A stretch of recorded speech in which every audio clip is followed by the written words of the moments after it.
player. Please, RetroTech. Nope, goes to covert ops. Yeah, I did not see the paint. Way to go, Aquaman. Way to go. He has been known to pick Dronia, especially against other katanas, but going with the original mixed master of Mortal Kombat X.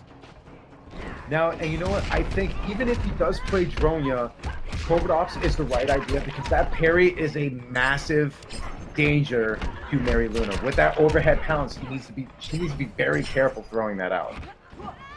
Especially if she flips into an EX, one man can she get massive damage off of that. That's something we rarely get to see. But if she gets that EX parry, and goes with the X-ray early, but it's not gonna kill. This is where it's risky. 100% gonna kill if he doesn't drop it. She is. Oh, you're right. Corner. This is going to the corner.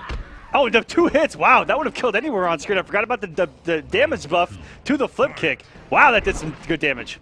I was just going to say, the parry is one thing. That X-ray is the scariest thing in this game next to Katana's X-ray. Okay, that is so hard to scout out. But MKxl just needs to stay composed. It was the first round. And that's 32% gone in a couple of seconds. Getting hit by the pedigree and then the pounce. That 16% adds up so fast. And we're seeing MKxl go not only for the overhead pounces at the right time, she's going for the low pokes, but more so that forward 4 is really helping to mix things up. We saw how quickly she took that round by just executing that low as a threat.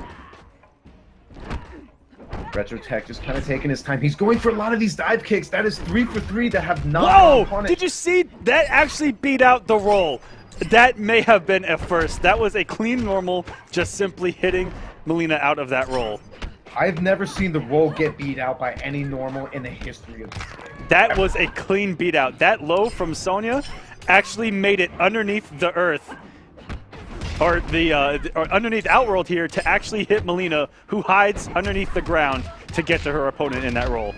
Oh, this is going to do a lot of damage. MKxl needs at least the moral victory to get RetroTech off of that meter as soon as possible. Because if she doesn't scout out that X-ray, she's dead. Oh, it goes up for the pressure! That is a smart X-ray because MKxl had a lot of plus frames off of that dagger. And what a bait out from RetroTech. That was such a smart X-ray. Perfectly well. That was the time I would have used it, knowing that she would have wanted to follow up off of the hit stun off of that dagger. My ass. And that is such a heartbreaker for MKxl because you could tell how she was feeling that pressure going. She must have just not been paying attention to that meter because you and I both know there's only 2 characters that you need to completely pump the brakes if you see full bar. That's Sonya and that's Katana. You need to be careful. You cannot hit any button, and you just need to bait it out or force them to break. Unfortunately, MKxl just needs to take a look at that meter. Other than that, both of these players, I think, are completely even matched. Just RetroTech is making the right reads right now. So here we go. We're going to go into the game number 2. I expect MKxl to definitely be a little bit more mindful of that X-ray, being that she got hit by not 1, but 2 X-rays in that first game. But lands that overhead pounce to get the first hit. And that really was the difference maker, and RetroTech is definitely going to take that moving forward. And, actually had the anti-air this time from RetroTech is MKxl's got away with a couple of teleports in that game number 1. Going to get some decent damage here, 28%. Throws in the mix. Unfortunately, that was a questionable breaker. She would have had that breaker for one of these combos instead, but a ball roll off of a jump in. Trying to even out that life lead. Still needs to be careful. She's going to build some meter to make sure that she has that breaker if and when she gets opened up. But you see now, look at RetroTech again. What does he have right now? He's got 3 bars. Oh, and the EX dagger very rarely thrown in the neutral, but that second dagger saving her there. If RetroTech would have landed a clean jump in, that could have been lights out. Oh, absolutely. And with the 3 bars of exactly. Exactly. But even if he was able to close out only coming off 1 bar, he would have only needed 1 bar to have X-ray going into a potential last round. That is some scary stuff. So thankfully, that second dagger came out from MKxl, and very good for MKxl utilizing that pounce to put RetroTech back to the corner, but has to watch out for X-ray. I don't know if RetroTech's going to use it this early since he's down a round. Oh, he's not even going to need to use it. This is probably the worst place to be if you're fighting against a Covert Ops Sonya. Because the blender is so good. No, but you're right. He's saving that, and now the threat of the parry, even early on, is a serious problem for MerylLuna. I think MerylLuna has to roll those gaps, especially on the overhead. The only time that she wouldn't be able to is if RetroTech opts to go for the low. That is a scary situation. It's a three-way guess, guys, but there's a gap every other way except for the low. And he's just there we go. Just like I said, coming out of that military stance, going for the grab that time, and MerylLuna just has to guess. She has a 66% chance of guessing right. Overhead or low, boom, roll that baby. And unfortunate, she went for the ball roll, hoping that RetroTech was going to throw out a button.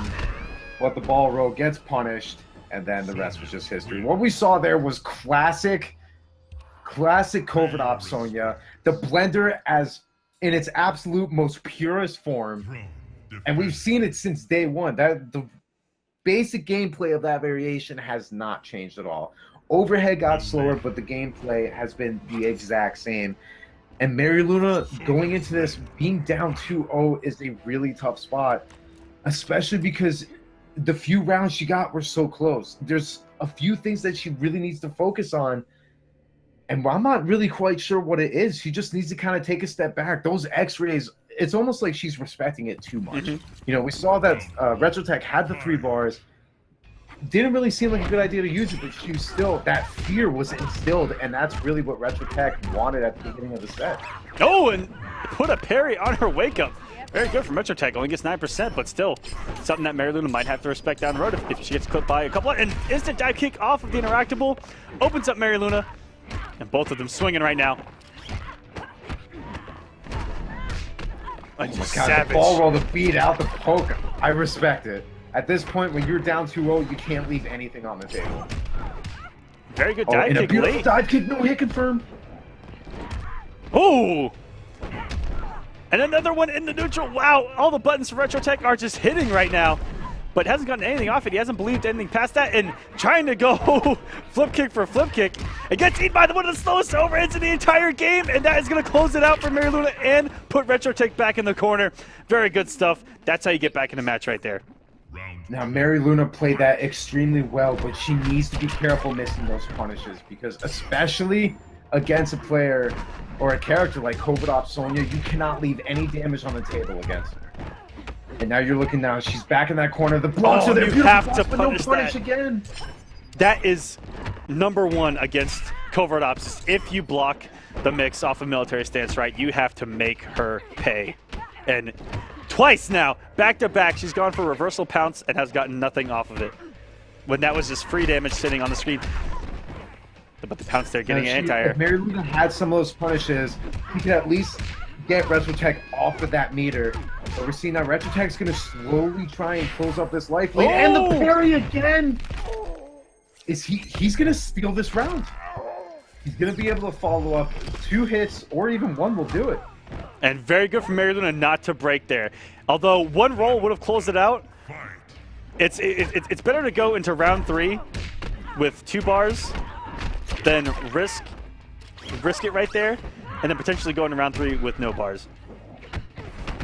But now you're looking at this. RetroTech is just having everything going from the reads are there, the defense is there, and the meter is there when he needs it. His meter advantage and the meter usage has been so on point this entire set. And MerylLuna is doing so many things right, but all of these missed punishes are really what's costing her the set. Yeah, and she's gone for a lot of gimmicks here late that RetroTech has caught on to. A lot of those pounces in the rolls, he's blocked the last few, and that's going to close it out. And RetroTech is going to move on here in the Kombat Cup. MerylLuna played well.